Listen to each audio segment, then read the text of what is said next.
Well, here in South Africa, we are somewhat removed from what's happening in the inside track on Trump tariffs, but not so Anthony Ginsberg. Anthony is the founder of GinsGlobal. He's a South African who has been living in America for decades now, and he was intimately involved in the YPO Summit over the last 2 days, actually facilitating a panel with some real heavy hitters on the trade side. He's going to share with us what they told him.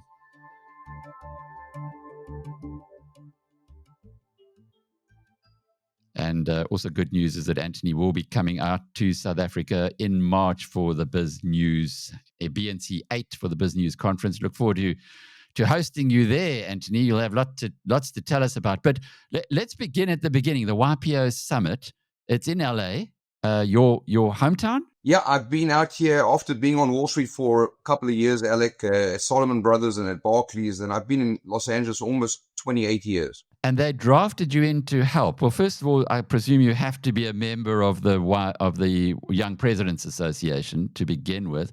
And then secondly, who actually attends those closed doors, behind closed doors conferences of the YPO? Yeah, there are about 30,000 members globally very quickly, with about 500 chapters globally from Saudi Arabia to the US to all parts of Europe and Africa as well. I've actually chaired YPO's financial services network. They have real estate networks, all various kinds of different categories for businessmen globally to connect. So yeah, it's a membership-only event, and we had Trump's former trade ambassador, this is the US trade representative, in his first term, along with the foreign minister of El Salvador and a geopolitical expert on the panel. So it was a lot of fun. And deep insights that we in South Africa would not ordinarily receive access to.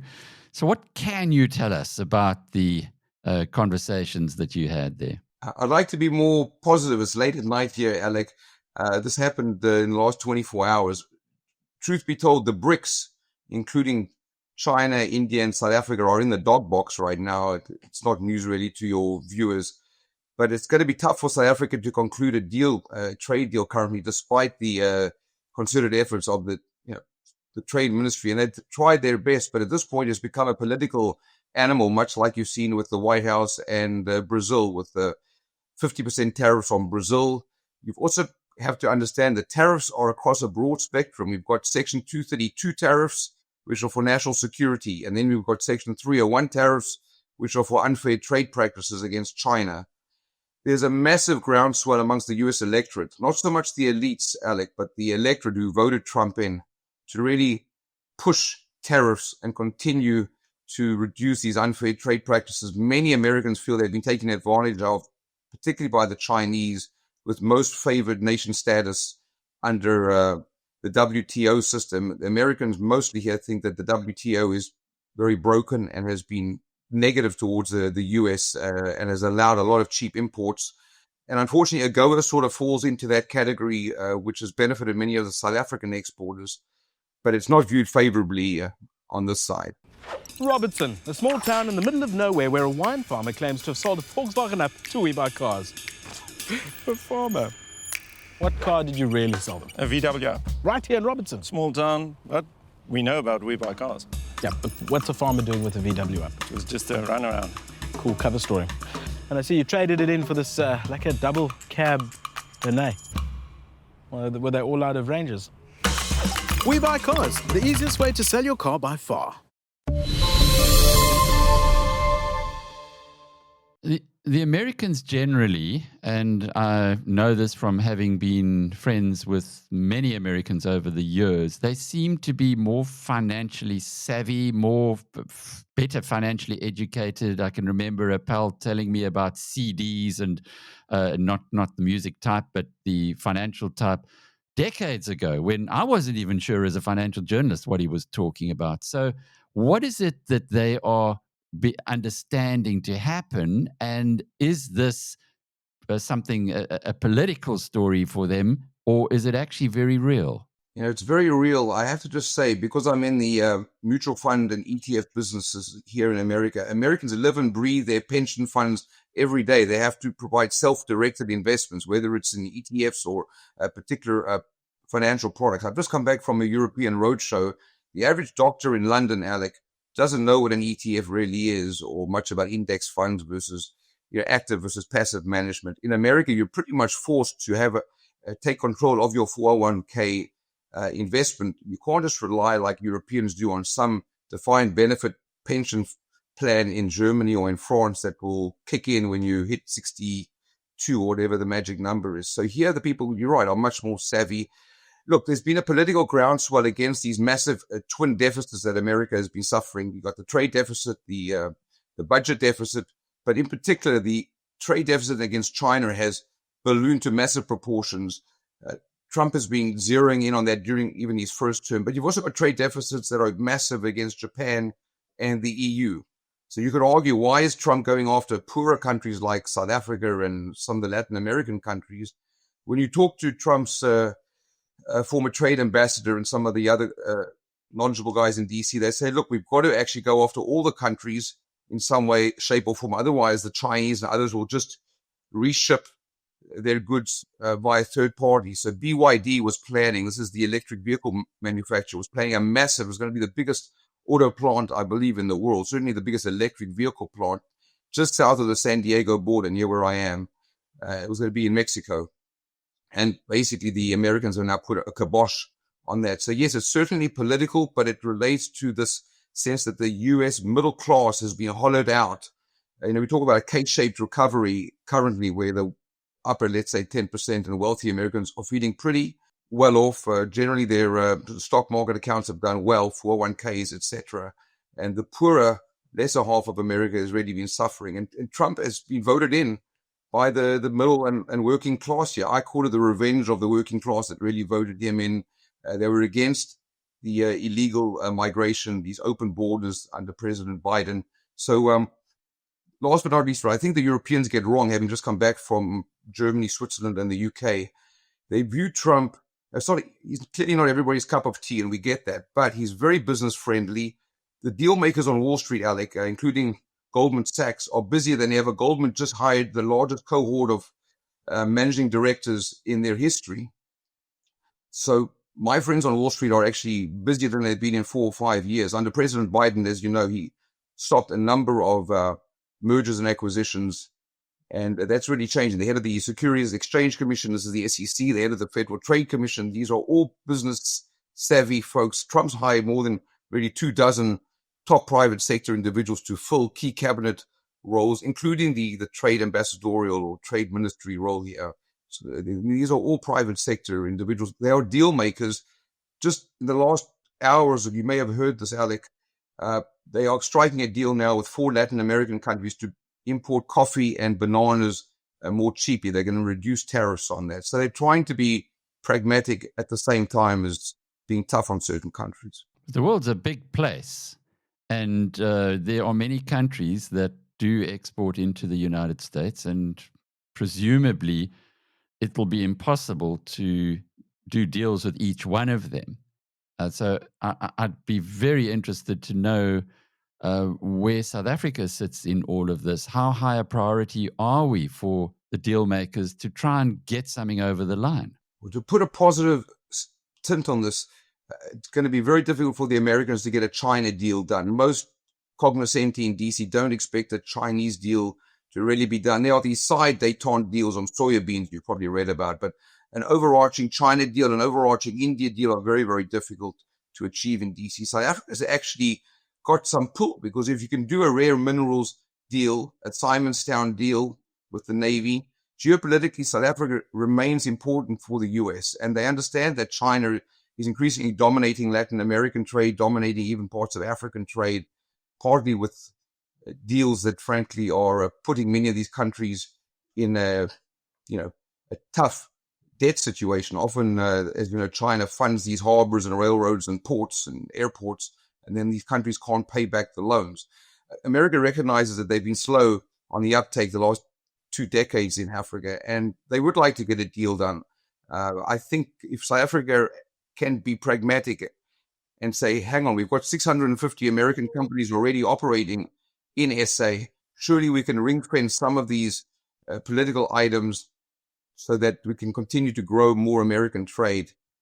I think a deal certainly is in the offing. But there are some in Pretoria who are hoping that Trump is going to be stopped in his tracks by the Supreme Court. Now, you in your panel would no doubt have dug around a little bit on that and the likelihood of the Supreme Court reversing all the Trump tariffs. What were the experts behind closed doors, of course, telling you? Believe it or not, it's a 50-50 toss-up here whether the Supreme Court votes and rules, I should say, in Trump's favor. The reality of the matter is it doesn't cover the large majority of the tariffs, Alec.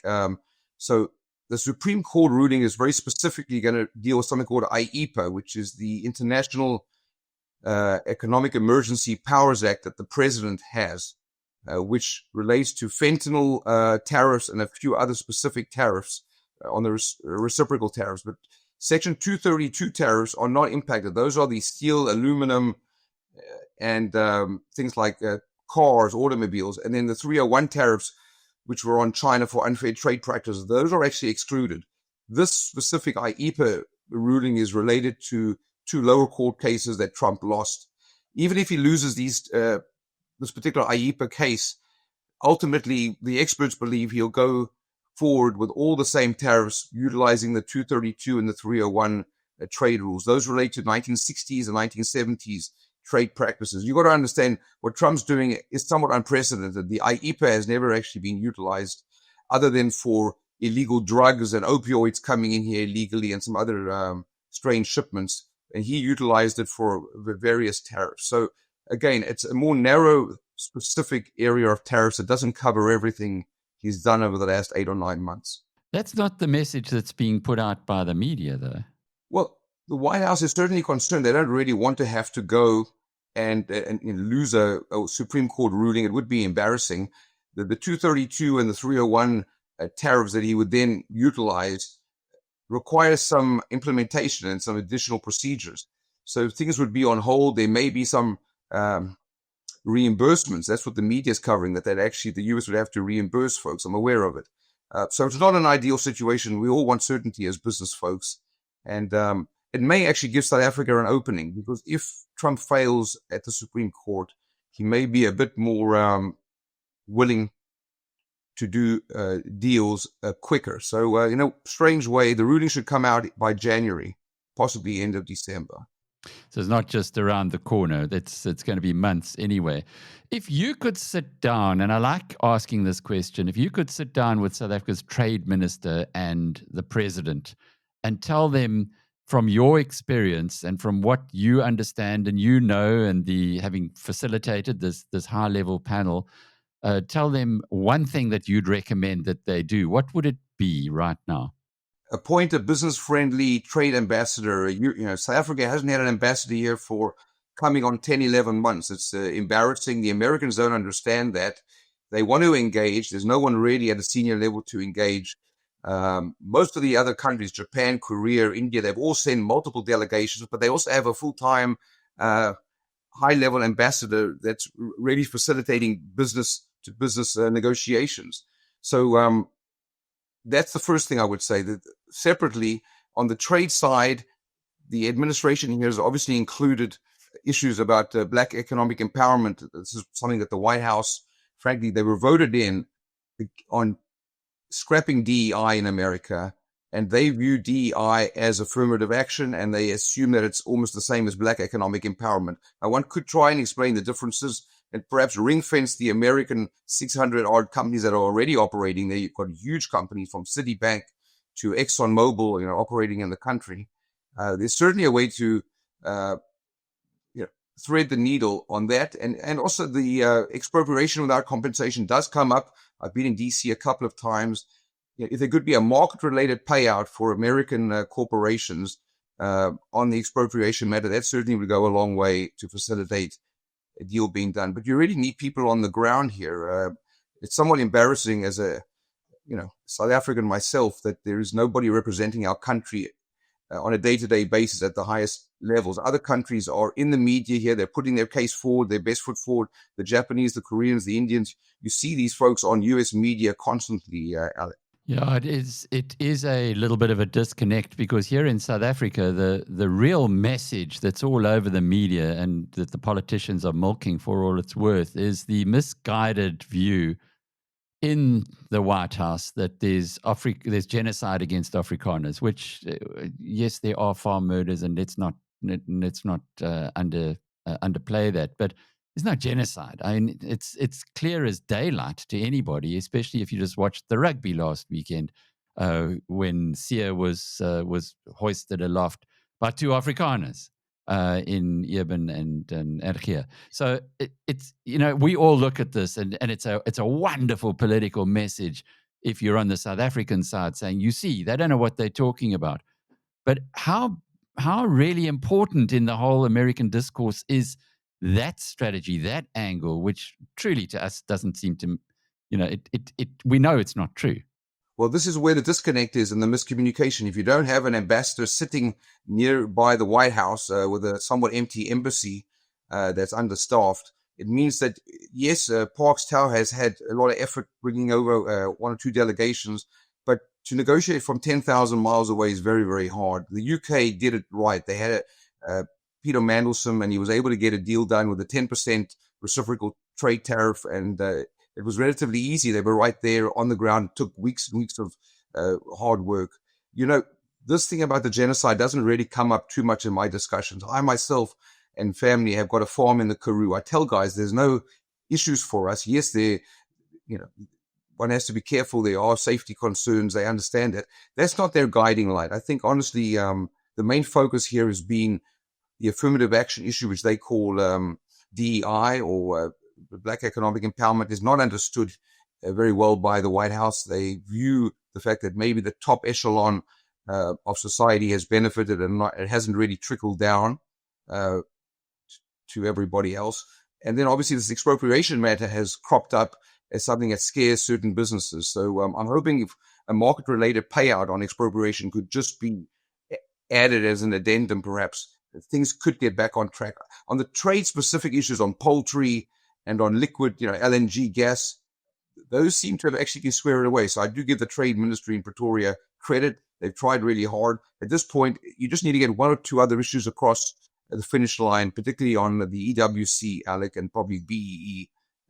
But having people on the ground who can just get it across the finish line is critical, because the White House has got a bit of ADD themselves. They're focused on the next deal and the next deal. And if you're not in town and you're not a presence, then unfortunately SA is going to be stuck at the back of the bus, as you suggest. Well, it's not surprising when you have politicians, they're going to play the easy game. And the easy game here at home in South Africa is, well, you see these chaps are going on. They're so dumb. They're saying that genocide is happening. And we all know that it isn't.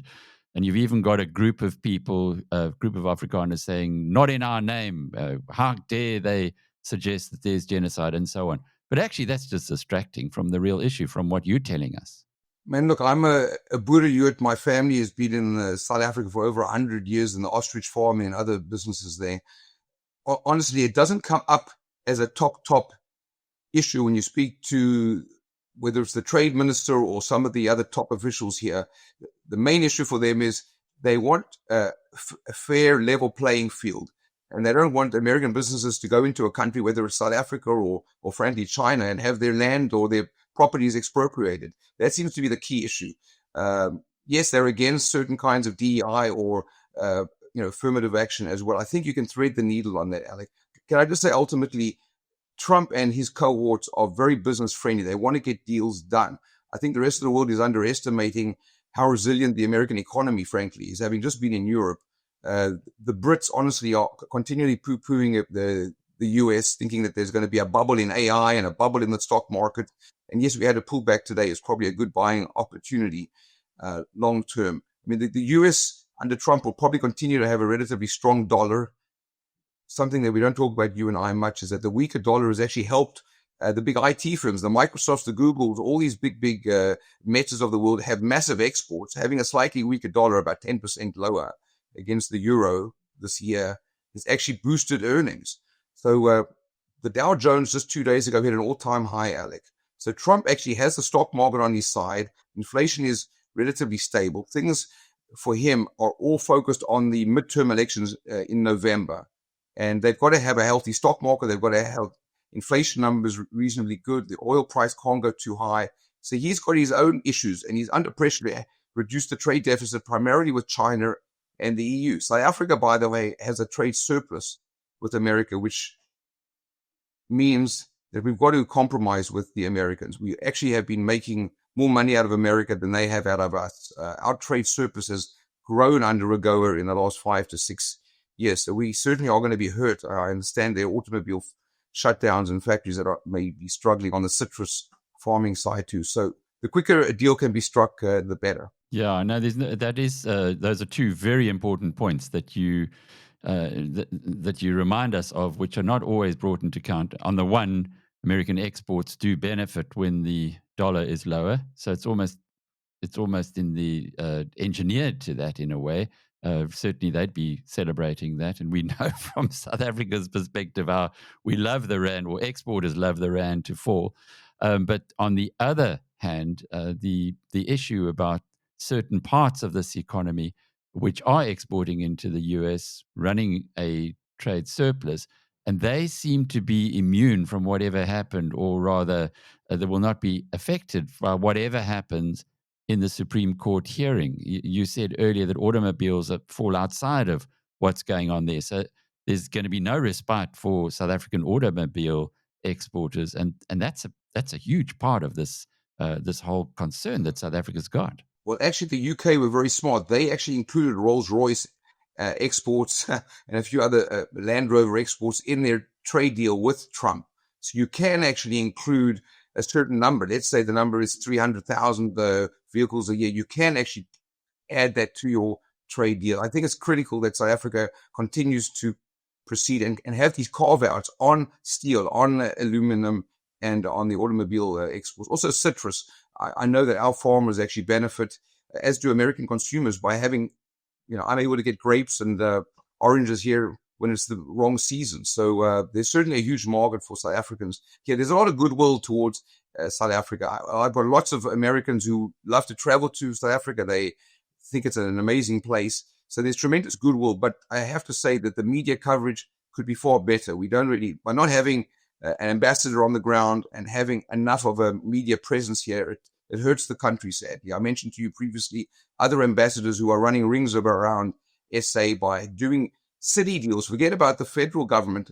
California on its own is the 5th largest economy in the world. If you do a deal with San Francisco, Los Angeles, deals with Houston and Chicago, these are massive reciprocal city deals. And often you get trade missions coming out from mayors from these large cities, which are frankly even more important than just focusing on the federal government for your deals. Yeah, that's a very good tip to people like Jordan Hill-Lewis. And I'm well aware he's told us on BizNews TV numerous times that the Western Cape, and in particular Cape Town, would be very happy to have its own carve-outs, as it were. But just to close off with, the decision by Trump to block off pretty much all immigration into America, excepting for Afrikaner refugees. What is that story there? What is that? Is that again because he just doesn't understand what's going on?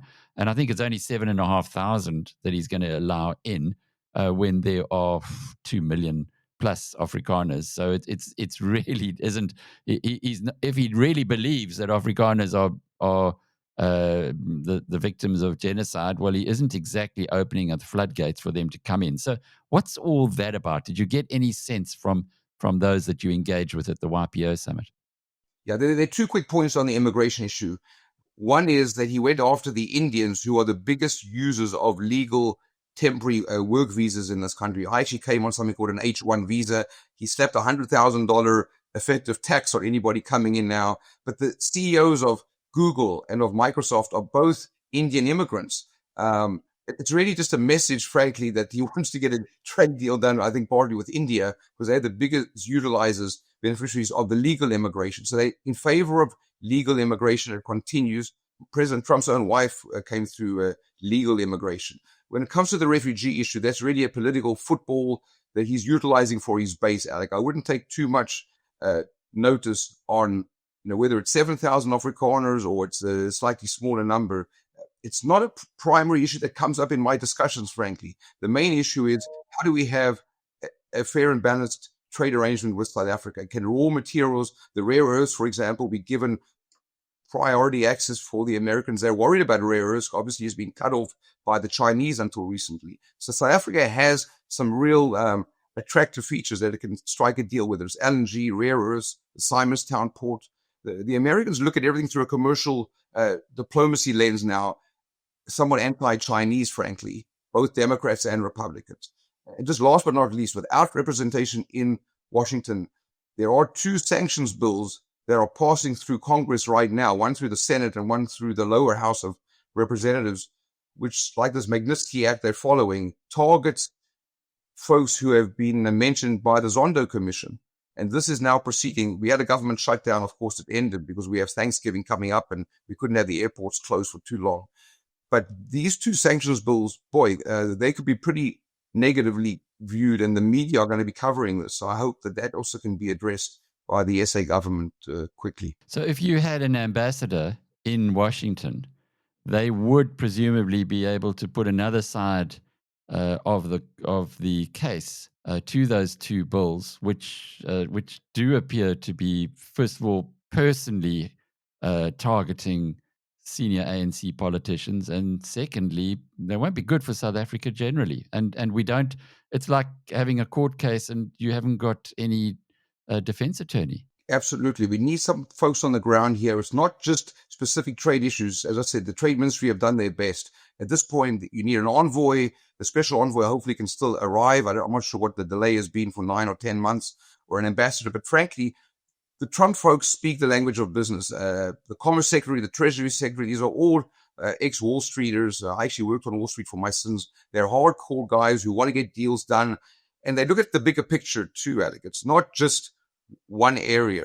It's the whole 9 yards for them. They want to do geopolitically important deals. They feel America has been at the back of the bus and been hurt by the WTO and the GATT rules over the last 30 years. It was opened up to the Chinese. They feel the Chinese took advantage and have been the massive beneficiaries the last 25, 30 years.